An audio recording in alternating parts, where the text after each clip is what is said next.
akirimu polisi emuteeze akumba agenda tewali agamba nti ono ye waffe okutegera oyo muntu waffe.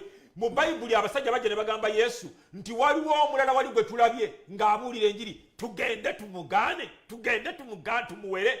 Nabaga nti oyo atatulwanyisa waffe, mumuleke. Oyo waffe ali ku ludda lwaffe, wano tewali ali ku ludda lwa Bobi Wine. Bwe bamala okumusikambula bamutadde mu mmotoka, bamututte Nalufeenya simanya Naggalama, bamugjeyo bamututte mu kooti, bamututte Luzira, nga balyoka bambala amasuuti nga bayita n'abakamera basibetayo emyufu basaako omukofira omumyufu. Nja kubawera nga nkutta obuyinza obwo hypocrisy efaanana bwetyo obunanfuusi bwe butyo, kati nga bagenda ewagundi nga bakuba amasimu basayija oluwa tuzefe ababaka ba paalamenti tuzekola ku musibe waffe Bobi Wine, twagala kulaba ku musibe waffe olwo kamera nga zibakwata. Struggle gye twagala ya ku nguudo, si yakuba masimu. Alright, nja tumaliriza ku nsonga ya Bobi Wine, tukwate ku nsonga ya kuba nakadde katuweddeko, twagala kusala ddiiro ogenda Agago ku mikolo gya lebadde egy'eggwanga.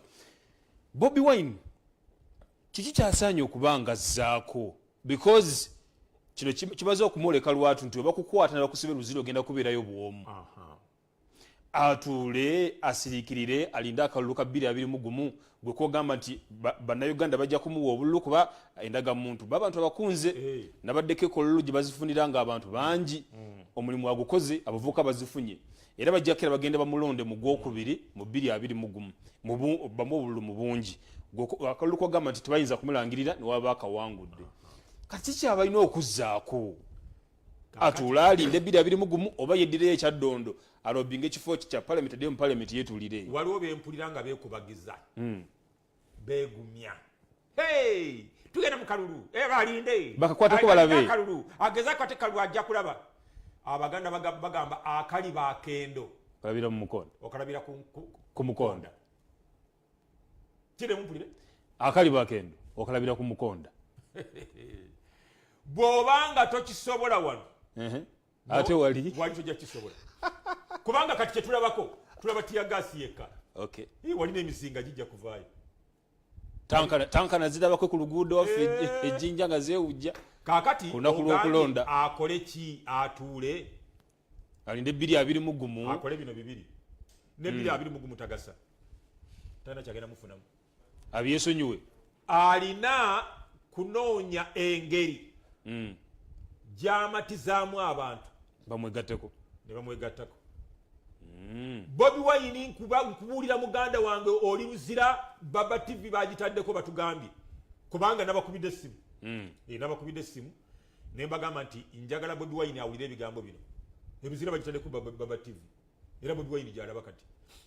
Bobi Wine kati nkugamba kubanga ne message zammwe Luzira tuzirabye wano wali ku ssimu mu break nti abantu nga toli nabo omala biseera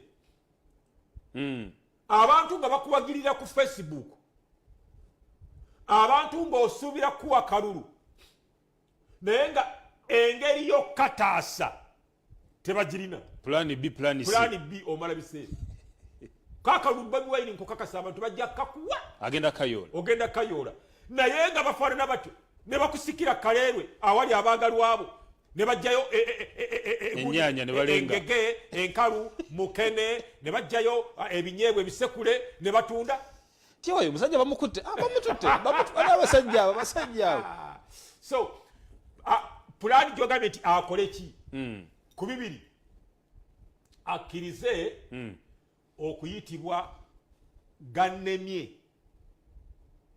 nga Besigye oba afune engeri gy'amatizaamu abantu bamwegatteko. Besigye ekimulemesezza kiri eki?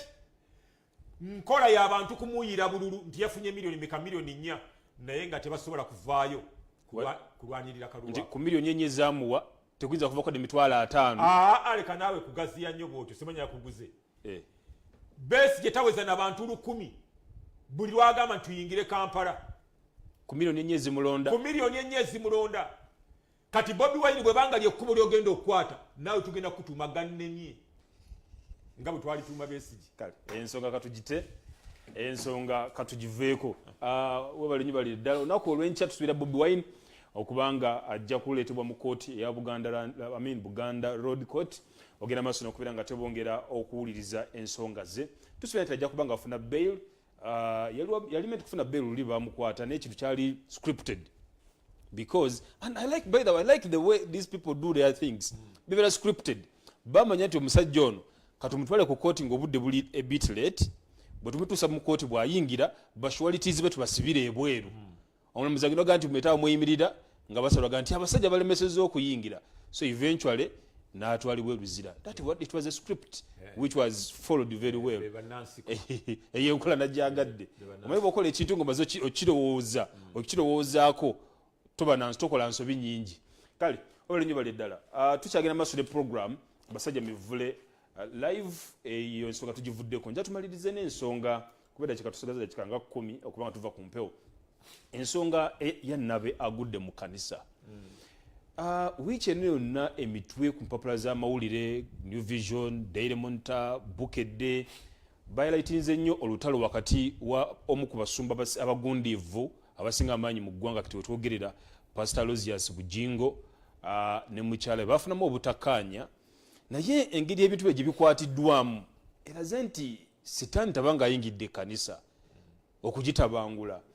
Bw'otunuulira ebigambo ebyogerebwa Pastor Bujingo n'akasuka omukyala n'akasuka Bujingo n'ayimirira ku kituuti mu kanisa n'aweereza onagenda mawulire n'aweereza walina akantu ka postinze ku Facebook noga nti abasumba batusabira ne batugobamu emizimu tugenda mu kanisa ne batusabira ne batugobamu emizimu egiyingira mu kanisa ani agisabira okugigoba mu kanisa. Akantu ako kanyumidde nnyo era njagala okalambululeko kubanga emizimu gizo kwa gyayingidde mu kanisa. Olese bulungi ogambye nti Nabe ayingidde mu kanisa. Ono Nabe naye kosembezaayo kafu ogambye nti avuddewa ako kafu. Njagala kutegeeza Bannayuganda nti nga bwe nnumwa ennaku nga bwe nnuma ey'Abannayuganda okugaana okuwagira Bobi Wine ng'ate mugamba nti mukooye mufugiddwa bubi. Ennaku bwe nnuma ne mu kkanisa. Taata wange yali munaku teyasobola kumpeerera. Abalokole be bankuza be bampeerera okutuuka waggulu gye nakoma. So ekigwa mu kanisa kikukwatako nnyo. Bwe nakulira omuggundu guno gwonna gugenza okujja omunene ogwo si mwe nazaalibwa naye nalina ekiseera bwe nayingirirayo. Abalala bonna bonna abazze bonna ebizze byonna bibaawo nga ndi muli. Kaakati bino byonna bye muwulira bashapinga kinene nnyo obulamu bwange. By the way n'okugenda mu Amerika abazungu bansanga mu kkanisa z'abalokole. Ntuuke eyo ndyoke mbangulwe. Mu Uganda okusoma kwa nnema nakoma mu P7. Nze nakoma mu P7 awo mu P7 drop out wane Uganda. Bino bye muwulira byonna Amerika balokole be babinteekamu obwongo gy'obujja. Senga tebali balokole abo sandigenzeeyo kati nnumwa. Kaakati kino kye mulaba mu mawulire kye mulowooza nti kyakabaawo kizze buzzi. Nakyo kambayambe omanyiri neggwanga ndyogerera n'ekkanisa kubanga ekkanisa eyo mwenkulidde. Kati abasumba abasooka baali mu full gospel gye bayita gugudde. Wali Makerere ebyo tebyaliwo. Abalala baali ba Baptist, abalala baali ba Deliverance, abalala baali ba Presbyterian Church. Ebyo ne erimu eri Mengo wali ne erimu Church ebyo tebyaliwo kubanga tebagezaako kugulumiza ssente mu makanisa gaabwe. Essente teyali issue. Factor ya ssente. So it was purely spiritual. Gwebale nnyo byali mwoyo bintu bya mwoyo bintu bya Katonda kulokoka kubulira njiri kwenenya bibi kugoba mizimu kulindirira genda mu bwakabaka bwa Katonda nkiddemu tulye kiddemu kulokoka kubulira njiri kwenenya bibi kugoba mizimu kulindirira genda mu ggulu period. Ekanisa nebeera nsirifu. Ekanisa efudde nnyo ku mulembe gwa Mwami Museveni. Efudde. Eggwanga teriyinza kufa. Ekanisa lisigala. Oloko ino busigala nga bulamu. Ngenda kwongera ssente ogirira. Wanjise. Ogirira. Nja kwongera. Kadde muggo okwogera. Nti eggwanga teriyinza kufa. Obuloko ino busigala nga bulamu. Ngenda kwongera ssente. Obula leero ate kati zino pound. Ate kati zogaba pound. Abamanja bwe nfumba mu studio munoonyeeko. Yes. Eggwanga ffe ba professor. Sibo kye tusomesa. Kubanga tusomesa bidi research. Eggwanga teriyinza kufa. Polisi nefa. Ekitongole ky'abalamuzi ne kifa. Parliament nefa. Ba minister ne bafa. Government z'ebitundu ne zifa. N'ogamba nti ate obulokole busigala bulamu. Oba weerimba. Oba weerimba. Gavumenti yaffe byafuuka enkozi ya ssente. Abantu nga bali mu kunyaga bunyazi. Buli akayingira mu ggwanga. N'abalokole ne bayingiza ssente mu makanisa. Buli kimu kyafuuka kya ssente. Nti kakati ogenda okulaba ku screen zaabwe ku TV. Mobile money enamba ne bagiteekawo. Weereza ssente ku mobile money eya MTN. Weereza ssente ku mobile money eya Kakuyege. Weereza ssente ku mobile. Ne bateekawo ebintu. Ekiweebwayo. Ekimu eky'ekkumi. Ensigo. Surprise money. Kasonda mu surprising ne ssente z'abali tasuubira. Surprise money. Building fund. Tegera. Ne bakola ebintu biyitirivu. Otegera? Yes. Kakati obuzibu buteekwa kujja mu maka kubanga abamu abasumba zifuuse business era abamu omukyala bw'aba tafunye otegera ateekwa ku pulaninga kanisa eyeegwe kubanga mwakitandika nga business nga mwali nga mukyali baavu nga mwali mufunye endiga muzigyemu ssente broader picture of the church. Kino kye mugamba nti kitandise kati kankulage ssente essente kasita ogyagala ennyo institution y'amaka eteekwa kufa kubanga Katonda yennyini ye yatandika institution y'amaka otegera gateekwa kufa. The love of money kasita yitirira amaka tegasobola kusigala. Ekyokubiri ekifa ebeera kanisa. Katonda yennyini yatandika kanisa. Ebibiri ebyatandikibwa Katonda birina kufa. The love of money, Yesu yagamba, is the source of every evil. Evil nti okwagala ennyo ssente y'ensibuko ya buli kibi. Ekibi ekitta amaka, ekibi ekitta ekkanisa, ekibi ekitta eggwanga. Kasita bayingizawo ssente obufumbo tebusobola kusigalawo kubanga tebakyalaba mukwano tebakyalaba mwoyo wa Katonda balaba mane balaba ssente. Kati nekiro kye mugamba nti kitandise kati mu budde obusigaddeyo kanti kubulira tufunze kuba kadde kakendedde. Ekkanisa ya Uganda yafa nnyo. Obufumbo okufa muleme kubutandikiza mu lupapula lw'amawulire bye mwalabye mu New Vision. Abasumbo babalira ku ngalo abalina obufumbo obuteredde. One, abasumba bakuba abakazi baabo emigo. Bakuba abakazi baabo. Abakazi b'abasumba batudde ku mpiso nasulanga mu ddiiro eri omusumba nga mu kisenge akuba mukazi we. Abalabe batabaganya bayitirivu be mutamanyi.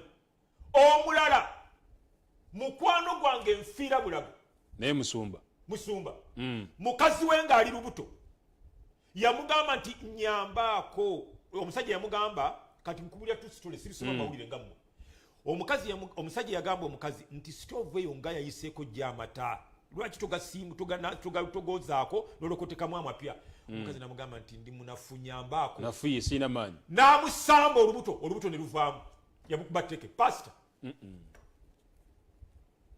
oyo mukwano gwange nfiira bulago twalwanagana naye okutaasa omukazi okumuzza engulu naye yali agenda sibisoma mu mawulire ye yalugenderamu abasumba bakuba bakazi namba 2 kanjikuwe abasumba ba Uganda abalina abakazi e London ne mu America bangi nga wano mufumbo yes nga neeri mufumbo omwali wano London yawasadda kale etteeka lya Paulo omwali na girlfriend mu America etteeka lya Paulo baba balibusiza amaaso omu ne polisi ya Uganda ya America yamusiba kati nkuwa bwino polisi ya America yamusiba nga bye sente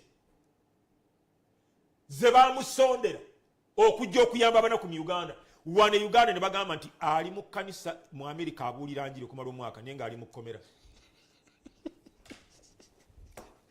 rwafurawu mugamba mbu nabe atandise kati kankuwa ekirala ekanisa yafa eggwanga kasitalifa buli kimu kifa omusumba ng'atugalamiza anti kati mumwamanyira byakusoma mawulire kati nze kankuwe byennyini bwino gwalabako n'amaaso go omusumba ng'atugalamiza wansi ku mukeeka nga tugalamira nga mweyalawo wansi awo nga tetulina masaati essaawa ewezenga emu eyakawungeezi ng'atukwata ku vidiyo ng'agitwala ebweru abaana tebalina kye beebikka naye nga masaati twajjamu majje n'okwebikamu ebika kati mumuluza nti bitandise kati amasaati twajjamu majje n'atukuba ebifaananyi n'abitwala ne sente teyatuwa naye nga yabasuubiza nti ajja kukomawo n'akasente abaweeko okutegeera kakati abasumba abazzeemu okuwasa ne batasonyiwa bakazi baabwe abo we bali nga bwe yali yakafuuka omusumba ng'akyali mwavu bwe yafunamu akasente n'amwesamu yesu yatulekera ministry of reconciliation ey'okutabaganya omuntu ne katonda otabaganya otya omuntu ne katonda ng'ate gwe ogaanye okutabagana ne mukazi wo awo we muba mubalabira oba ddala katonda yabatuma okubuulira enjiri damu statement eyo yesu bw'aba agenda he left to us the ministry of reconciliation we are mandated, we are authorized, we are instructed, we are ordained, we are anointed to reconcile man and God. Kati yesu yatulekera obuweereza obw'okutabaganya abantu ne katonda tutabaganya tutya abantu ne katonda gwe batalabangako nga gwe tosobola kutabagana na mukazi wo gw'olabako awo tubajajingira bano katonda yabatuma kituufu basumba batuufu oba businessmen kakati kankuwe omusumba bwino mu kanisa mwe nali owulira yeso tumutuuza mukyala we amukutte n'omuwala owulira omuwala nze ngenda okubeera best man ku mbaga ye ono omupya ono omuwala ye omupya nze ngenda okubeera best man ku mbaga ye omusumba amugamba nti mpa ku bisoobooza taamu egende ne babakwata mu kanisa mwende mwenali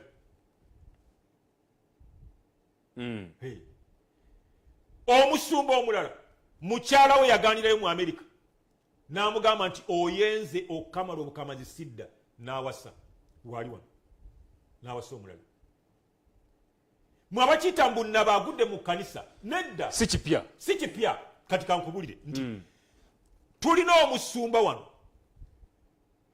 yagamba abazungu nti alina kati nonkuwa bwino abazungu benyini be bambuuza mbawe bwino yagamba abazungu nti alina ekkanisa 52 mu Uganda wano tuyingira mu kkanisa mu Amerika tusanga ebipande eby'abantu abaweebwa obuyambi all over the world mu nsi yonna ekkanisa eno beewa obuyambi ndabako n'ekifaananyi kya pasita ono ali e Buganda nga wansi we bataddewo evangelist mu Uganda 56 churches erinnya kandireke alina ekkanisa 52 52 churches ng'alina akakanisa aka kali wali mu Kisenyi naye kati kagwa n'okugwa kavaawo pasita Kiganda yabateekako amaanyi mangi ndoza ne kagwa nga essente zijja ne bambuuza nti ono mumanyi nga n'agamba ntya Wakavuga nti mumanyi. Ende ngamba nti mumanyi. Nomuleka nayisawo ebibi. He's a great musajja w'amaanyi. Musajja w'amaanyi alina ekkanisa 52. Ayamba abantu. Bensi kamanyi. Yes. Otegera. Ababba obubbi mu kkanisa abo toyogerako. Kakati kankubulire. Mba ndi mu kkanisa emu. Ng'etandika leedi. Kati kankubulire byange byokka sijja babulira bya papula z'amawulire. Bwino wo. Ebulire wange. Omusajja omuzungu ng'asalawo ng'atuwa ssente omusaala. Ssente ezo bw'ozivungisa buli muntu ng'aba afuna emitwalo 60 ku bakozi ba leedi. Omusumba ng'atuwa mitwalo 18 ono 19 asinga ennyingi 2 ana gonna n'agalya buli bakozi. Balance n'amuddiza. Abo bagenda mu ggulu. Bye batubulira nti mukole ebirungi mugende mu ggulu. Kakati ogamba otya nti Katonda asonyiwa ebibi nga gwe tosobola kusonyiwa omukazi wo? Gwe omukazi ogamba otya nti ate ye mukyala Bugingo njagala kumwebaza. Newankubadde nze Bugingo byabwe si byendiko simusalira musango. Ye Bugingo yagambye nti omwami namusonyiwa dda. Era waddemba okuddeeka. Enjiri. Statement yadde nnene eyo era kigezo eri omusumba. Kigezo eri omusumba. Kakati ffe abamanyi Bayibuli tulinze omusumba tulire kyaddamu. Omukazi ye yamwesoose. Kati ze nakusonyiwa dda. Nakusonyiwa dda. Waddemba okuddeeka. Enjiri. Ati ne Yesu bw'atuyita bw'atyo. Nabasonyiwa ku musaalaba. Mukome weeka. Come back home. Nti bano abanzise abakoze bino mbasonyiye. Kati omukazi agambye nakusonyiwa dda. Koma weeka. Nga Yesu bw'agamba. Enjiri. Kati eggwanga litunulidde Bugingo. Oba naddeeka. Kakati njagala kukubulira ekiri mu kkanisa. Ekisiyaga omusumba mu kkanisa emu mu Kampala wano. Mu Kampala. Atuuzibwa wansi ne bamubuuza bino wabikolanga nga tonnaba kuwasa kati wawasa ate lwaki okyabikola? N'agamba nti munsabire bannange ndiko omuzimu omubi munsabire. Ng'ate ne musumba. Nga musumba ali katuuti ali ebisiyaga. Ali ebisiyaga. Omusumba n'ayogera bw'ati. Mutereze kamera. Mbimegguzeewo. Nava wano ne ngenda e London. Ne ntuuka e London. Musumba yayogera. Eyali anninze. Ne simulabako. Ne nonyaawo okusula. Kati ekifo ekyo kankireke we yagamba. Omuzungu yamusanga kankibuuke. Omuzungu n'ansanga nga ntudde wano. N'ansaasira n'antwala eka amponye empewo y'ekiro. Kubanga yali alina okunona ku airport yannona. Bwe yantuuse eyo n'ankozesa. N'andya ebisiyaga. Okuva olwo omuzimu ne gunnyingiramu. Ali wano abuulira njiri. Abaana abasiyaga. Buli musango gutwalibwa ku poliisi gwe batta. Kubanga balina ssente empitirivu. Ekisiyaga ekiri mu kanisa gwe kimanyi. So ekintu kyavunda dda beyond explanation. Kati mwe mubisoma mu mawulire nze mulimu enkulidde. So byetusomako bye bitono ebiri mu kanisa bye bingi. Nemugamba mbunabe agudde mu kanisa. Ani abagambye yagudde mu ggulo? Yagudde mu ggulo. Abasumba abaagala endiga zaabwe tubabala. Abasumba abakuba abakazi tubabala. Abasumba nga bayawukana dda mubalaba mu kanisa awaka nga ono yazira ono. But Mivule, how do you preach what you don't practice? Obulira otya abantu okusonyiwagana n'obulira abantu okwetonda ng'osobezza n'obulira abantu obutakola bwenzi obutabba obutalimba nga gwe muwangalira ng'omusumba. How do you preach what you don't practice? Kugambye ekkanisa ezasooka zaalinanga conviction okulumirizibwa nga kwa mwoyo wa butuukirivu. Kati ezisinga kati si zonna. Ezisinga kati owulira za ssente. Okutegera era ebintu bibiri Billy Graham nga tannafa yagamba ebintu bisatu ebisuula yaziyita the great G's. Gold ze ssente. Gold esudde kanisa.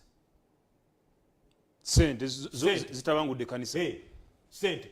abasumba batandika ebiwaani ne babikola nga abakyala balaba ne bateekayo abakyala nga bebalimba abantu ekintu ne kikula engeri gye kati abatulaba nja kudda omulundi omulala mbabuulire ebyamagero engeri gye bikolebwamu step 2 ebyamagero ate nkoleyo puroguramu endala mbabuulire engeri gye babuliramu enjiri ku lediyo ebikolebwa mu lediyo kubanga babikolanga ndaba mu studio nga bali mu studio munda ne bansasula n'okunsasula nteyogera ne bakuteeka mu mbeera owulira nga gamba na basajja b'amaanyi basajja bakatonda okutegeera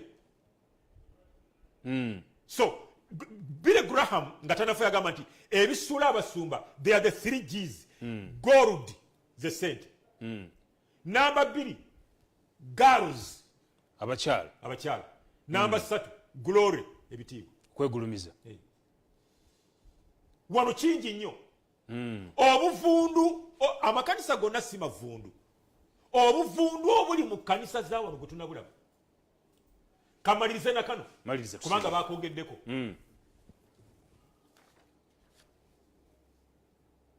obuvundu bw'omu mutima wano woobulabira oba ddala nga katonda yabayita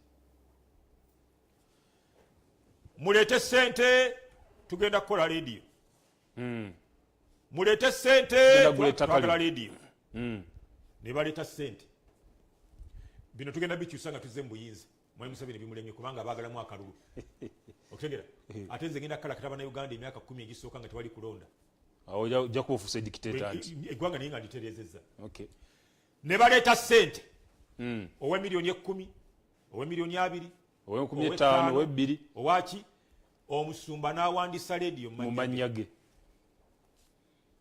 bwe bufere nambeemu awo ekyo tebalina kirala kye bakiyita kati kansomesa bana Uganda bwe mugenda okunoonyereza erinnya eryo baliyita mujja kusangayo nga ekkanisa eyitibwa His Blood Christian Church nga gemannya agali mu tayito ku ttaka ekyapa nga kiri mu linnya lya kkanisa bagita His Blood omusaayi gwe tewaliiwo kitongole institution society cooperative company group ewandisibwa nga terina mabega waayo a human being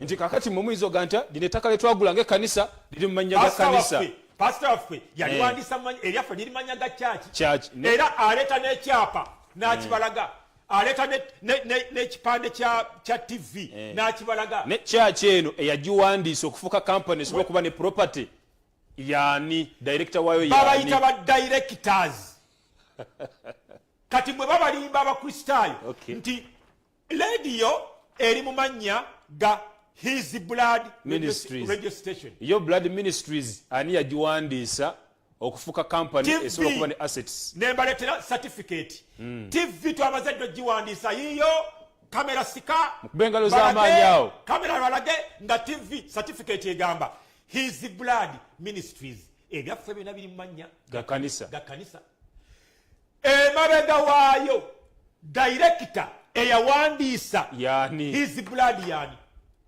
abeera pastor otegera kati mwene babalimba ettaka liri mu mannya His Blood Ministries ettaka lyaffe liri mu mannya ga church His Blood Ministries naye tewali ministry ewandiisibwa nga teriyo ba director abeera pastor buno bubbi buno bufere okutegera nga mpunzika tuvana tuba tuli ebweru eyo omusumba najja nga talina standing generator eyeteekako standby generator eyeenasula yokka ng'amasanyalaze gakoze gatya gavuddeko generator ne bagimuwa kamalirize na kano generator bagimuwa najja e Uganda n'asolooza sente bagule generator bagulire enjiri ya mukama waffe Yesu yagamba nti balijja ku lunaku olw'ekiyama mu muntu olwakiyama olw'omusango nga bagamba mukama waffe twawulira enjiri ffe twagoba emizimu ffe bolaba n'abagamba nti ŋŋenda kubagamba nti muve wendi mmwe mwenna abakolanga ebyobujeemu bomusumba oluyi sibamanyi ne bagamba nti mukama waffe tumanyi otya nga twagobanga emizimu nga twamunyanga twayogezanga abakasiru nti mugende naggalawo n'olugi yali tayogera ku basiraamu kano kakulu nnyo mwabali mu kontrol mu munyongera eddakiika emu ebyawandiikibwa ebyo byali tebyogera ku basiraamu kubanga abasiraamu tebagoba mizimu ebyawandiikibwa byali tebyogera ku abasameniside tebakola byamagero ebyawandiikibwa byali tebyogera ku Church of Uganda Anglican Church tegoba mizimu ebyawandiikibwa byali tebyogera ku Catholic Church abakatoliki tebazibula bazibe b'amaaso yali ayogera ku balokole byamagero nti bagenda kujja ku lunaku olw'omusango nga bagamba twagobanga emizimu Yesu emizimu nga gituwulira ne tuzibula abazibe ne tugoba emizimu gy'obwakiggala bakasiru ne boogera nti Yesu n'abagamba sibamanyi nti totumanyi otya twagobanga emizimu mu linnya lyo n'abagamba nti muve wendi mmwe mwenna abaakolanga ebyobujeemu ne babasindika mu geyeena tebaali basiraamu yali ayogera ku balokole ekiri babeerako ku lunaku olw'omusango abeefula tebakola byamagero yali yabalabadde kati mwemugamba kiki ekigudde nabekyagudde Yesu yabiragula dda nti bagenda kufaanana bwe batyo ate ako mbawaddeko paati 1 mulinde paati 2 sibula abantu tuve wano sibula abantu tumalize program kaakati njagala okusooka okusaasira abatamanyi biri mu kkanisa munda n'abamanyi okumanya okutono abagenda okunvuma mbasaasidde kati mutandise abo bavume naye ffe abamanyi bayibuli